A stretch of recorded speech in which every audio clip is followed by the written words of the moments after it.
I'm gonna introduce myself. I'm Nigyl. Um, for me, the first thing that I started with when I decided to change my life and go in a more natural direction was my hair. My mom was a beautician my whole life, so for me, I have not worn my natural hair. I've always had a perm from the time I was like a year or so old. Um, and she just permed my hair for her convenience, and she's told me that her my whole life. Um, but I never saw my curls. I never saw my texture, and so I just got in my early 20s, just got the hankering to want to get into my own natural texture. Um, that took 3 tries, 3 big chops to finally solidify that this was what I wanted to do, and it was okay. Um, and I was natural for about 2 years before I locked, and then I've been locked for this will be 9 years. As far as my health journey, um, my sister brought to my attention somewhere in about 2011, 2012 about all the toxins that are in cosmetics. And I am a big cosmetic girl. Again, I grew up in a beauty shop. So I grew up, playing with makeup and all of that stuff. So when we had that conversation, she put it on my radar, but it really wasn't urgent at that time. I started to develop allergies to some makeups. So I realized like if I had on certain makeup, some things would make me itch as soon as I put it on my body or my face. And this is more about like cosmetic stuff, not necessarily lotions and all of that, but some things would just make me just start to itch or swell or that type of stuff when I put it on. Other things, it was like it had a shelf life. Like if I had it on for more than 2 hours or 3 hours, it would, cause an issue for me. Um, and so, that's when I started to really pay attention to what I was putting on my face. As far as my body is concerned, like food, I started fasting. I joined this church. How old was I? About closer to 30, like 28, 29. And we, would fast for Lent. And that started with 1 day fasting because I had to work myself up. I tried to just jump into this Lent thing and it did not work. So I started to do like 1 day. My practice was to fast the first day of the month, every month. And I started that way. And then it was just like the first 2 days and the first 3 days, and it grew from there. So now I think the longest that I fasted was maybe like 3 to 4 weeks at this point. But now I do it with green juice, and I make sure that I do a nutrient boost. So with moringa and green juice, really heavy, like for the week or two before I fast, if I do like just a water fast or a juice, green juice fast. But at this point, I am pescatarian vegetarian. I had to cut out for my health and my medical diagnoses. I had to cut out red meat or just meat in general. Anything that is depressed, any animal that is depressed or has like trauma and lives in their trauma, I cannot consume them because I'm consuming their um, stress hormones and pain and emotional distress as well as coupling it with my own. And it was giving me a lot of issues because the diagnoses that I have are autoimmune, and that comes from my own stress and trauma. So I had to be very aware of what I was consuming. If I was consuming animals that were um, living in stress and trauma, then that was making my life inside of my body worse, more detrimental. Like just with rheumatoid arthritis, I would just get stuck in my body to where I couldn't move or it was very painful to move. I had a lot of inflammation and swelling.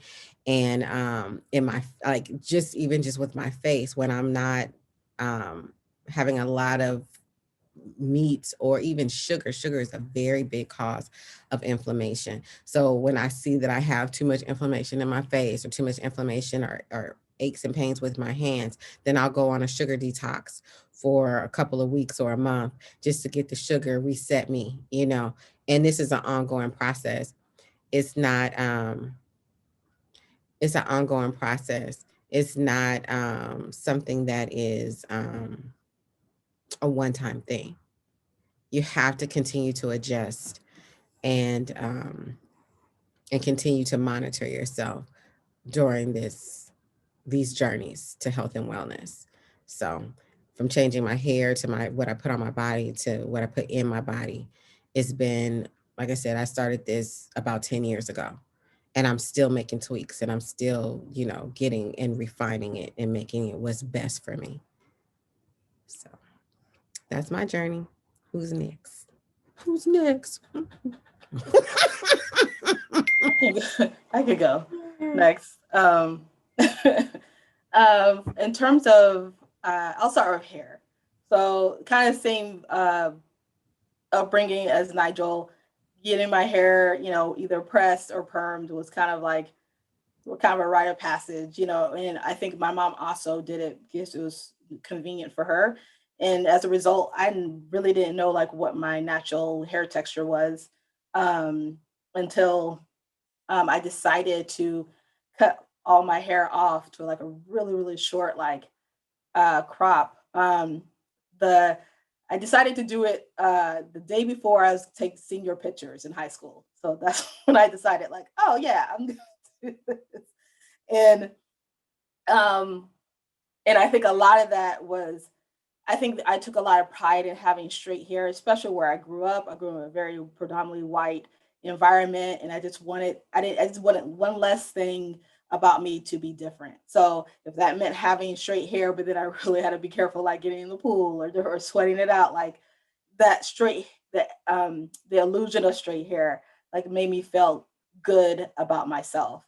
And I got to a place where I also recognized there wasn't like a lot of representation. This is like I'm of a certain age, like of the 90s, things like that. Wasn't like a lot of representation of like Black women in natural hair. Every so often you see like on a show or something like that, or you see like a woman with braids or things like that. But there was one show called New York Undercover, and the Black cop, I can't, JC, I think his name was, the mother of his child had there were some parts of the show she had like braids, but there was one time like she had super short hair. And I remember looking at her, and I saw myself in her. She was like very similar skin tone. This is when I was a little bit slender, so even kind of slender face. And I was like, I she looks beautiful. Like that was the first time I like saw myself. I could see myself being beautiful. I know it's through someone else, but that was like the first really point of contact I had. So I decided to cut all my hair off, and then I got used to had to get used to like knowing what my hair was like, right? But it was still really short. And then high school came, or excuse me, kept it that short. Then in college, I decided to get locks.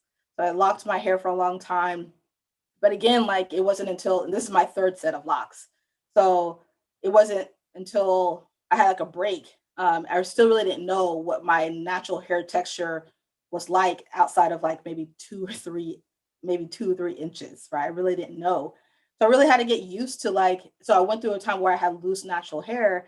And thank God this was like when YouTube started popping up, and there were so many like some of the old school like natural hair folks, like natural 85 and things like those folks, like really like helped guided me through that process of knowing like this is possible, you are beautiful, this is, like we can create things, even for our hair, even products, which kind of segued me into like making more products for myself, and being more aware of like what am I putting on my body, right? Especially our skin, which is the largest organ on our body, right?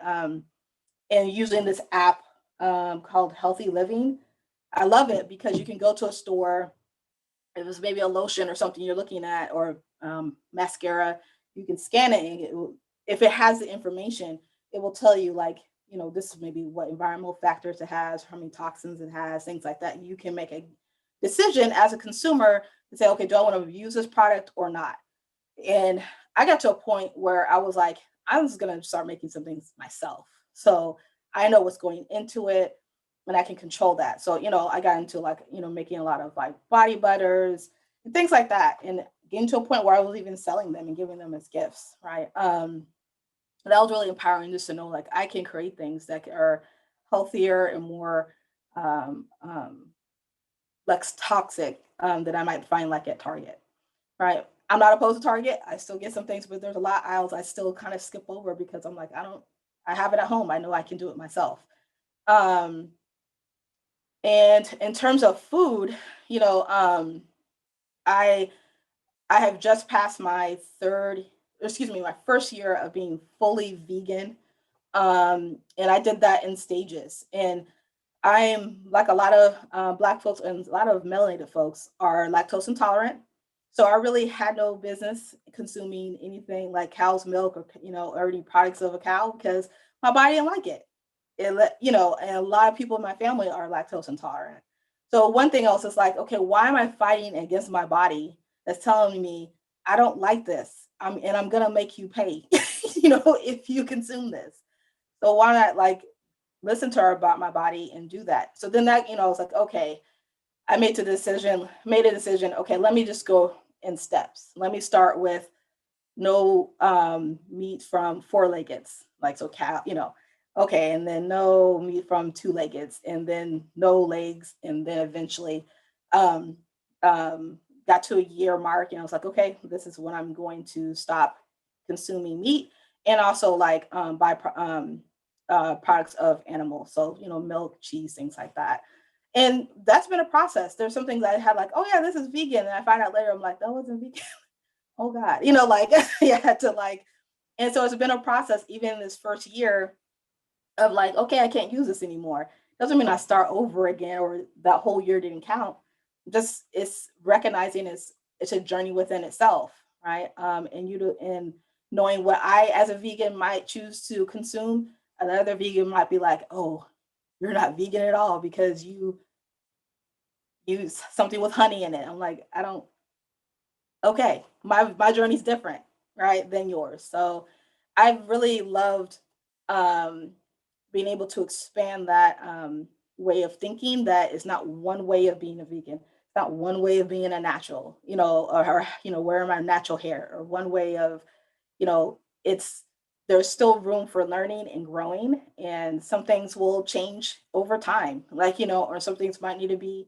I might have to go back to something that a certain way of like for instance, it's really cold right now, my skin gets really dry, and certain parts of my body, shea butter is not it's not working. I had to get, lotion that a thick cream that I typically wouldn't buy, but it helps my body be less dry and irritated. And that's what I'm going to do, right? For the winter, our winter, and as the months get warmer, then I'll use something else, you know. So I really this becoming vegan, going back to maintaining being natural, creating my own products has really allowed me to grow and also to keep my mind open and to even the way I'm choosing to do it is not the only way. So it's been really liberating in a word to be able to invite these different ways of being in my life. So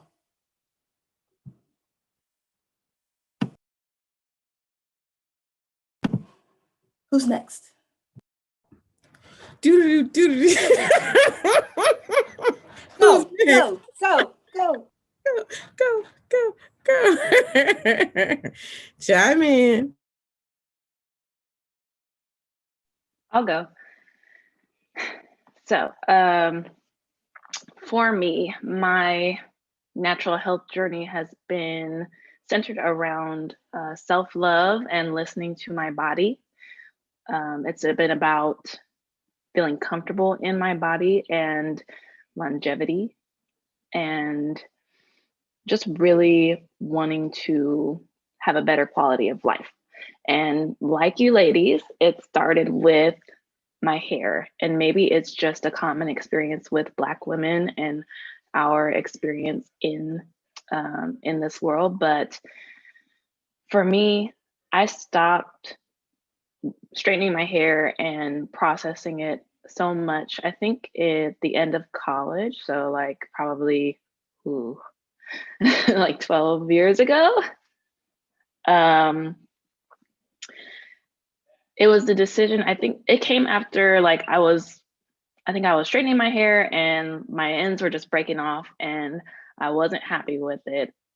The way that my hair is, I'm mixed. So I have, people say you have the best of both worlds, but like then you kind of get some not so best of both worlds sometimes. So my hair is really fine. The women on my mom's side of the family, their hair is, that's the white side, their hair is very fine and soft. And then I have curly, kind of like 3C kinky hair. So the combination of the two means really easy breakage, no matter what you do to it. And so I've always had kind of shoulder length hair. It doesn't really grow beyond that. And I was frustrated with it and I wanted to change and I wanted to see what else my hair could do. And I think it was getting popular at that time to see women with curly hair. And I had gotten some compliments when I actually started to transition over to more curly hairstyles. So doing that, I was also met with resistance. So on my father's side, my Black side, my grandmother, she's very much so like she was the one that did my hair growing up because I was raised by her and not my mother. Um, and she would always straighten my hair. I don't think that they ever permed my hair. My stepmom had permed my hair and they got really mad about it. But they would, she would straighten my hair and just like put it in twists for school and everything. And so when I started wearing my hair natural as an adult, I was met with a lot of resistance from her. And she would look at me like we'd be talking. I'd come over, spend time with her, and we'd be talking. And she would be looking at me like this, like like like something's bothering you and you wouldn't say something. She was looking at me like that, and then eventually she'd be like, don't you want to straighten your hair? Like, you gonna do something with your hair, girl? For whatever reason, it really triggered her, and her standard of beauty in her mind was still straight hair is beautiful.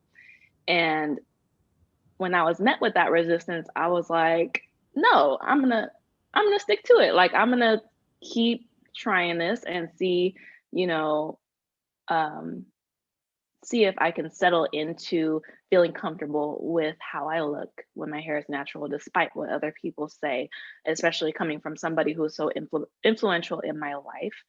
I thought that that was an important turning point for me. So I continued to like wear my hair natural more often. And again, like I'd get random comments from the Black side of the family, like, don't you want to straighten your hair? Like this, or why'd you cut your hair? It's this thing within the Black community about like, oh, you have to have this long, beautiful hair. And it's just like, why? Why do I don't want that stress on my life anymore. I don't want to worry about that anymore. There are way more important things to worry about. And I was ready to feel happy about my hair. And so that started my natural health journey. And then eventually like worked in, okay, what product choices am I making? Going for the things that were less toxic, that didn't have the fragrances and that sort of thing. I think parabens and other ingredients in hair products that can be detrimental to our health. So like it started there, and then the next trigger point for me that made me pay attention to my body was caffeine sensitivity. So working in homeless services and social work for 7 years, during that time, I incurred a lot of stress and vicarious trauma through my clients. And as a result, just trying to keep up and trying to manage, I would rely on caffeine a lot. So much so, like some days that would be all I had was caffeine and not drink enough water. And I think I had already overdone it with caffeine in college, like, how you do the late nights and everything. And then unfortunately, like you just have to binge on caffeine for a night and do an all-nighter and just to get assignments done. So I was developing a caffeine sensitivity and I didn't realize it until like I was bloated all the time. And I didn't feel good. And I began to listen and notice when my body was telling me like, you're anxious because you're drinking caffeine. So when I cut out caffeine is when I feel my best. And then now I'm so sensitive to it and so attuned to how my body responds to it, to where I know if I have, green tea versus an herbal tea, um, that I'm going to be anxious that day. Like it's a guarantee. So it's a conscious choice. Like if I need that boost from caffeine, I know I'm going to have to deal with this response in my body. And just knowing that has been really empowering because I know and I have control over my mood with that. And I don't know, it's just a good place to be, I think, to be able to listen to your body like that. And the last step, or like the most recent phase in my journey, it has been dealing with IBS. So I was diagnosed with IBS about 5 years ago, which is irritable bowel syndrome. And I don't mean to get into uncomfortable topics if some people are uncomfortable with talking about bodily functions like that. But again, it's something that causes bloating. And even though people would tell me you're skinny and, they look at me and they feel like, oh, you're skinny, you're slim and all this. We all know with body image, like if you look at your body, you say like, I don't look good to me. I don't like how my clothes fit on me. And, it doesn't feel good. And I got booty do. Like what, like what's going on here? Like I already don't have a big booty. So I need to work with what I got. But like feeling like that was not good. And Nigyl, you laughing, but I'm speaking from the heart. Um, But it's so true. I got booty do too.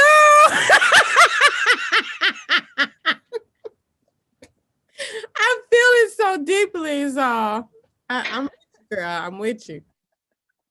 Thank you. But yeah, when it comes to the IBS, it's like your digestive tract responds to different foods in a certain way, and you have to figure out if you don't want to be taking these medications that doctors give you.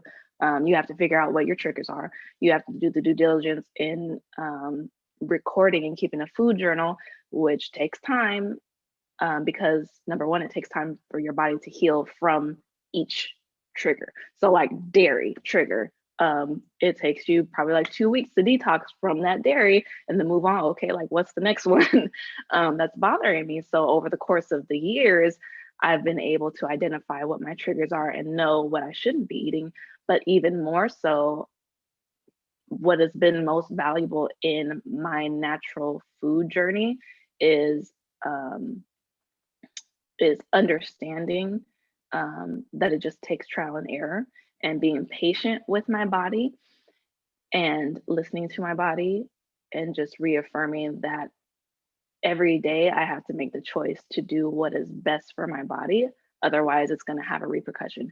And I think that that relates back to kind of a yoga journey in that you're conscious of how you're affecting the environment, just like you're conscious about how the environment is affecting you and your body. And I've really come to peace with it. Before it would be like, oh, like I have to give up this, I have to give up that, I have to give up meat, or I have to give up, you know, like coffee was a really hard one, but luckily I was able to do it. And man, I feel so much better. But listening to my body is the biggest part of my natural health journey. And now I'm moving on from like diet. I feel like I've gotten my diet under control and moving on to more environmental aspects of natural living. So relying on essential oils, looking at the products that we buy and put in our home and asking my husband, how do you feel if I buy this versus that? Um, and it could be, something simple like the detergent that you use on your clothes. Because I watched a documentary on Netflix not too long ago where it talked about how essentially like the products that are put out are able to get away with not, or the companies that put out these different products are able to get away with, if they just say we put a fragrance in our products, we put a fragrance in our uh, um, sorry, if we put a fragrance in our product, we don't have to say and disclose what it is to you, because it's protecting our brand. It's protecting our essentially what our, I'm sorry, I'm looking at your face, Nigyl. Am I on the screen? Okay. Essentially, companies don't care about us. They care about making money. And the dyes and fragrances that they put in our products are not good for us. And they're not going to tell us that because they want to keep selling the products. But it's been shown, like studies have been done to show that it affects people in different ways, and especially women's body, because we use not just, the detergents and the sprays in our homes and fragrances and stuff like that, but we put all these products on our bodies: body wash, body lotion, all the scented stuff, Bath and Body Works, like all this heavily scented stuff, and it has a negative effect. So I'm being more conscious of that and being more conscious of what I'm bringing into my home in order to be less toxic and less affected by those things. Because ultimately, if we don't want to be affected by it, we have to remove it. Some things you can't remove, then you have to detox from it. And Medical Medium talks about that in his book. And it's been like a really interesting read. I really appreciate the conversation, because